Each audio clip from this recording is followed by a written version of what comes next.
Good afternoon, students. Today class 12th economics lesson 4 topic investment function. Investment முதலீடு அப்படின்னு சொல்கிறோம். Function அப்படின்னா சார்பு. இன்வெஸ்ட்மெண்ட் ஃபங்க்ஷன் அப்படின்னா முதலீட்டு சார்பு. இந்த இன்வெஸ்ட்மெண்ட் ஃபங்க்ஷனில் நம்ம எதை பற்றி படிக்க போகிறோம் அப்படின்னா இன்வெஸ்ட்மெண்ட்டுக்கும் ரேட் ஆஃப் இன்ட்ரெஸ்ட்டுக்கும் இடையில் இருக்கக்கூடிய ரிலேஷன்ஷிப்பை பற்றி படிக்கிறதுக்கு பேர் இன்வெஸ்ட்மெண்ட் ஃபங்க்ஷன் அப்படின்னு சொல்லலாம். This investment function refers to investment interest rate relationship.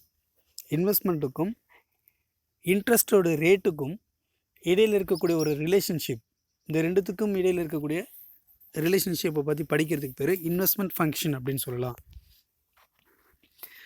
There is a functional and inverse relationship between rate of interest and investment. இந்த இன்வெஸ்ட்மெண்ட்டுக்கும் இன்ட்ரெஸ்ட் ரேட்டுக்கும் இருக்கக்கூடிய ரிலேஷன்ஷிப் என்ன அப்படின்னு பார்த்தீங்கன்னா இன்வெர்ஸ் ரிலேஷன்ஷிப், ஒரு தலைகீழ் உறவு அப்படின்னு சொல்லலாம். ஏன் அப்படின்னா இன்வெஸ்ட்மெண்ட் அதிகமானால் ரேட் ஆஃப் இன்ட்ரெஸ்ட் அப்படின்றது குறைய ஆரம்பிக்கும். ரேட் ஆஃப் இன்ட்ரெஸ்ட் அதிகமாகும் போது இன்வெஸ்ட்மெண்ட் அப்படின்றது அதிகமாகும். இது ரெண்டுத்துக்கும் இடையில் இருக்கக்கூடிய ரிலேஷன்ஷிப் என்னென்னா இன்வெர்ஸ் ரிலேஷன்ஷிப் அப்படின்னு சொல்லலாம். அது என்ன சொல்லணும்னா தலைகீழ் தொடர்பு அல்லது தலைகீழ் உறவுகள் அப்படின்னு சொல்லுவாங்க. The investment function slope downwards. இந்த இன்வெஸ்ட்மெண்ட் ஃபங்க்ஷன் அப்படின்றது எப்போவும் என்னவாக இருக்குன்னா ஸ்லோப் டவுன்வேர்ட்ஸ், எப்பவுமே என்னென்னா மேலிருந்து கீழ் நோக்கி வரக்கூடிய ஒரு வளைகோடாக தான் இருக்கும். அது என்ன சொன்னால் the investment function slopes downwards. First investment function அப்படின்னா என்ன? இன்வெஸ்ட்மெண்ட்டுக்கும் ரேட் ஆஃப் இன்ட்ரெஸ்ட்டுக்கும் இடையில் இருக்கக்கூடிய ரிலேஷன்ஷிப் தான் இன்வெஸ்ட்மெண்ட் ஃபங்க்ஷன் அப்படின்னு சொல்கிறோம். இந்த இன்வெஸ்ட்மெண்ட் ஃபங்க்ஷன் இந்த ரெண்டுத்துக்கு இருக்கக்கூடிய ரிலேஷன்ஷிப் என்ன அப்படின்னு பார்த்தோன்னா இன்வெர்ஸ் ரிலேஷன்ஷிப் அப்படின்னு சொல்லலாம். ஏன்னா இன்ட்ரெஸ்ட் அதிகமாக இருக்கும்போது, இன்ட்ரெஸ்ட்டோட ரேட் அதிகமாக இருக்கும்போது இன்வெஸ்ட்மெண்ட் அப்படின்றது குறைய ஆரம்பிக்கும். ரேட் ஆஃப் இன்ட்ரெஸ்ட் அதிகமாகும் போது இன்ட்ரெஸ்ட் அப்படின்றது இன்வெஸ்ட்மெண்ட் அப்படின்றது அதிகமாகும். அதே மாதிரி பார்த்தீங்கன்னா ரேட் ஆஃப் இன்ட்ரெஸ்ட்டோட ரேட்டு குறைஞ்சா இன்வெஸ்ட்மெண்ட் அப்படின்றது குறைய ஆரம்பிக்கும். I equal F. I means investment, F அப்படின்றது ஃபங்க்ஷன், ஆர் அப்படின்னா இன்ட்ரெஸ்ட் ரேட் அப்படின்னு சொல்கிறோம், ஐ அப்படின்னா இன்ட்ரெஸ்ட் அப்படின்னு சொல்லலாம். Investment depend variable, rate of interest. இந்த இன்வெஸ்ட்மெண்ட் அப்படின்றது டிபெண்ட் வேரியபிள், ஒவ்வொரு இதுக்கும் வேரியபிளாக இருக்கும், மாறுபாடும். ஏன் அப்படின்னா இந்த இன்வெஸ்ட்மெண்ட் அப்படின்றது எதை டிபெண்ட் பண்ணியிருக்கு அப்படின்னா இன்ட்ரெஸ்ட்டை பேஸ் பண்ணி தான் இருக்குது. இன்ட்ரெஸ்ட்டோட ரேஷியோ அதிகமாக இருக்கும்போது இன்வெஸ்ட்மெண்ட் அப்படின்றது அதிகமாகலாம். சப்போஸ் இன்ட்ரெஸ்ட் ரேஷியோ குறையும் போது இன்வெஸ்ட்மெண்ட் அப்படின்றதும் குறைய ஆரம்பிக்கலாம். அப்போது இந்த இன்ட்ரெஸ்ட் ரேஷியோ அப்படின்றது இன்வெஸ்ட்மெண்ட் அப்படின்றது எதை டிபெண்ட் பண்ணியிருக்கு அப்படின்னு பார்த்தீங்கன்னா இன்வெஸ்ட்மெண்ட் அப்படின்றது எதை டிபெண்ட் பண்ணியிருக்குன்னா இன்ட்ரெஸ்ட்டை டிபெண்ட் பண்ணி தான் இருக்குது. R equal rate of interest independent of variable. இந்த ரேட் ஆஃப் இன்ட்ரெஸ்ட் அப்படின்றது எதையும் சார்ந்து இருக்கிறதுல இன்டிபெண்ட் வேரியபிள் அப்படின்னு சொல்கிறோம். இது வந்து பார்த்திங்கன்னா தனிப்பட்ட முறையில் வேறுபாடு அடையக்கூடியதாக இருக்கலாம், மாறுபாடு பெறக்கூடியதாக இருக்கலாம். Meaning of investment. இன்வெஸ்ட்மெண்ட் அப்படின்னா என்ன? The term investment means purchase of stocks and shares, debentures, government bonds and equities. இந்த term of investment means purchase of stocks. நம்ம ஒரு பொருளை வாங்குறதுக்காகவும் இன்வெஸ்ட்மெண்ட் பண்ணுறோம். அதுதான் பார்த்தீங்கன்னா ஷேர் மார்க்கெட். இதுக்கான எக்ஸாம்பிள் என்ன சொன்னால் ஷேர் மார்க்கெட். ஷேர் மார்க்கெட்டில் என்ன வெரைட்டி ஆஃப் கூட்ஸ் இருக்குது, கோல்டு, சில்வர், இந்த மாதிரி நிறைய கூட்ஸ் இருக்குது. இப்போ அந்த கூட்ஸில் என்ன பண்ணுறாங்க அப்படின்னு பார்த்தீங்கன்னா அவங்களுடைய முதலீடுகள், பொருட்கள், அவங்களுடைய பணத்தை என்ன பண்ணுறாங்க, இன்வெஸ்ட் பண்ணுறாங்க. அப்போ பொருட்களை வாங்குவதற்காகவும், அப்படி இல்லை அப்படின்னா கவர்மெண்ட் பாண்ட்ஸ், அரசாங்கத்தோட பத்திரங்களை வாங்கி வச்சுட்டு என்ன பண்ணுவாங்க, அதன் மூலமா அதன் மேலே இன்வெஸ்ட்மெண்ட் பண்ணுவாங்க. According to Keynes, it is only financial investment and not real investment. இவர் என்ன சொல்கிறாருன்னா இந்த கீன்ஸ் அப்படின்னா மாடர்ன் எக்கனாமிக்ஸ் அப்படின்னு சொல்லலாம். இவர் வந்து பார்த்திங்கன்னா ஒரு மிகப்பெரிய 19th சென்ச்சுரியில் மிகப்பெரிய மாற்றத்தை ஏற்படுத்திய ஒரு எக்கனாமிக்ஸ் அப்படின்னா ஜேஎம் கீன்ஸ். அவரோட ஃபுல் நேம் ஜான் மெய்னார்டு கீனஸ் அப்படின்னு சொல்கிறோம். இவர் என்ன சொல்கிறாருன்னா இன்வெஸ்ட்மெண்ட் அப்படின்றது ஒன்லி ஒன் என்னவாக இருக்கும் அப்படின்னு பார்த்தீங்கன்னா financial investment not real investment. This types investment does not result on addition to the stock of real capital of nation. In the views of Keynes, investment include expenditure on capital investment. இவர் என்ன சொல்லணும்னா investment includes expenditure. Investment அப்படின்னா செலவுகள் செய்கிறதுனால உருவாக்கக்கூடியது. அதுக்கு பேர் என்ன சொல்ல கேபிட்டல் இன்வெஸ்ட்மெண்ட் அப்படின்னு சொல்லலாம் அப்படின்னு சொல்கிறார். இந்த இன்வெஸ்ட்மெண்ட் அப்படின்றது 2 டைப்பாக பிரிக்கலாம். ஒன்று என்ன அப்படின்னு பார்த்தீங்கன்னா autonomous investment and introduce investment அப்படின்னு சொல்கிறோம்.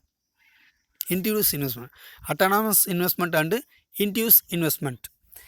இன்வெஸ்ட்மெண்ட் அப்படின்னா 2 டைப்பாக பிரிக்கலாம். ஒன்று அட்டானமஸ், இன்னொன்று பார்த்தா இன்ட்ரடியூஸ் இன்வெஸ்ட்மெண்ட் அப்படின்னு சொல்கிறோம். Mainly done with the welfare motive and not for making profit. இந்த அட்டானமஸ் இன்வெஸ்ட்மெண்ட் அப்படின்னா என்ன, ஒன்லி ஒன் வெல்ஃபேர் மோட்டிவ், மக்களுக்காக நலனை ஏற்படுத்துவதற்காக செய்யக்கூடிய முதலீடுகளுக்கு பேர். நலனை ஏற்படுத்த செய்யக்கூடிய முதலீடு இது ஒன்லி ஒன் என்னன்னா வெல்ஃபேர் மோட்டிவ், எந்தவித லாபத்தை எதிர்பார்க்காமல் லாப நோக்கம் இல்லாமல் செய்யக்கூடிய முதலீடுகளுக்கு பேர் என்ன சொல்லலாம் அப்படின்னு பார்த்தோன்னா அட்டானமஸ் இன்வெஸ்ட்மெண்ட் அப்படின்னு சொல்லலாம். Autonomous investment that is not depend on the national income. இந்த இன்வெஸ்ட்மெண்ட் அப்படின்றது எதை டிபெண்ட் பண்ணியிருக்காதுன்னா நேஷ்னல் இன்கம்மை டிபெண்ட் பண்ணியிருக்காது. எக்ஸாம்பிள்ஸ் கன்ஸ்ட்ரக்ஷன் ஆஃப் ரோடு, அரசாங்கம் மூலமாக மக்களுக்கு செய்யக்கூடிய நலம், சாலை வசதி செய்கிறதுக்காகவோ அல்லது பிரிட்ஜ் கட்டுறதுக்காகவோ, ஸ்கூல் பில்டிங்ஸ் கட்டுறதுக்காகவோ, சேரிட்டபிள் ஹவுசஸ் கட்டுறதுக்காகவும், not affected by rise in the raw materials or wages of workers, essential to development of nation and out of the depressions. Autonomous investment அப்படின்னா மக்களுடைய நலனுக்காக அரசாங்கம் செய்யக்கூடிய செலவுகள், அந்த செலவுகளுக்காக செய்யக்கூடிய முதலீடுகளுக்கு பேர் என்ன சொல்லணும்னு பார்த்தோன்னா அட்டானமஸ் இன்வெஸ்ட்மெண்ட் அப்படின்னு சொல்லலாம். Autonomous investment is the expenditure on capital formation which is independent of the changes in income, rate of interest, the rate of profit. Next one, introduce investment. Introduce investment அப்படின்னா only one, sorry, introduce investment.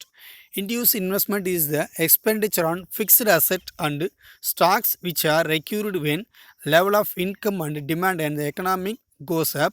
Induced investment is profit motive. The induced investment under the only one profit motive. It is related to the changes of national income.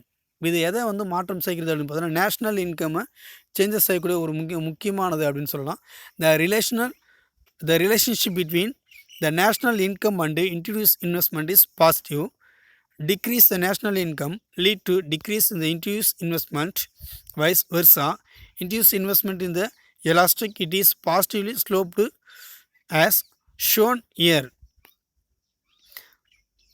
இந்த induce investment அப்படின்றது என்ன இருக்குன்னா positive slopes அப்படின்னு சொல்கிறோம். என்னென்னா increasing upward, கீழிருந்து மேல் நோக்கி நகரக்கூடியதாக இருக்கும். ஆனால் அட்டானமஸ் இன்வெஸ்ட்மெண்ட் அப்படின்றது என்னவா இருக்குன்னா ஸ்லோப்பிங் டவுன்வேர்ட்ஸ் அப்படின்னு சொல்லலாம். இங்கே 2 டயக்ராம் கொடுத்துருப்பாங்க. அது ஒரு டயக்ராமில் பார்த்தீங்கன்னா ஒன்று அப்வேர்ட் ஸ்லோப்பிங்ஸ் அப்படின்னு சொல்லலாம் சார். அப்வேர்ட் அப்படின்னா கீழிருந்து மேல் நோக்கி நகரக்கூடியதாக இருக்கும். ஏன் அப்படின்னா இது அரசாங்கம் அப்படின்றது இன்ட்ரடியூஸ் இன்வெஸ்ட்மெண்ட் அப்படின்னாவே அதுக்கான மீனிங் என்னென்னு பார்த்தீங்கன்னா ப்ராஃபிட் மோட்டிவ். என்னென்னா அரசாங்கம் அல்லாத தனியார் துறையின் மூலமாக செய்யக்கூடிய முதலீடுகள். இந்த முதலீடுகள் முழுக்க எதை நோக்கி இருக்கும் அப்படின்னு பார்த்தீங்கன்னா லாபத்தை எதிர்பார்த்து இருக்கக்கூடியதாக இருக்கும். அது எக்ஸாம்பிள் என்ன சொல்லணும்னா ஷேர் மார்க்கெட்டில் இன்வெஸ்ட்மெண்ட் பண்ணுறது எல்லாமே எதுக்காக அப்படின்னா ப்ராஃபிட் எய்ம் பண்ணி தானே பண்ணுறாங்க, இன்வெஸ்ட்மெண்ட் அப்படின்றத பண்ணுறாங்க. ப்ரைவேட் செக்டர் மேக்ஸிமம் பண்ணக்கூடிய இந்த இன்வெஸ்ட்மெண்ட்டுக்கு பேர் எல்லாமே இன்ட்ரடியூஸ் இன்வெஸ்ட்மெண்ட் அப்படின்னு சொல்கிறோம். இது எல்லாமே எதுவாக இருக்குன்னா எதை பேஸ் பண்ணியிருக்குன்னா ப்ராஃபிட் மோட்டிவ் பேஸ் பண்ணி தான் இருக்கும். ஸோ கவனிங்க, அட்டானமஸ் இன்வெஸ்ட்மெண்ட் இன்டிபெண்ட், இது வந்து பார்த்திங்கன்னா எதையும் சார்ந்து இருக்காது. ஆனால் இன்ட்ரடியூஸ் இன்வெஸ்ட்மெண்ட் அப்படின்னு பிளானடு, இது வந்து ஒரு திட்டம் தீட்டி அதன் மூலமாக ஒரு திட்டத்தின் மூலமாக இந்த இன்வெஸ்ட்மெண்ட்டை கொண்டு வருவாங்க. அட்டானமஸ் இன்வெஸ்ட்மெண்ட்டில் இன்கம் அப்படின்றது இன்எலாஸ்டிக்காக இருக்கும். இன்எலாஸ்டிக் அப்படின்னு என்ன சொன்னால் வருமானம் நெகிழ்ச்சியற்றதாக இருக்கும். ஆனால் இன்ட்ரடியூஸ் இன்வெஸ்ட்மெண்ட்டில் இன்கம் அப்படின்றது எலாஸ்டிசிட்டியாக இருக்கும், வருமானம் நெகிழ்ச்சியுடையதாக இருக்கும்.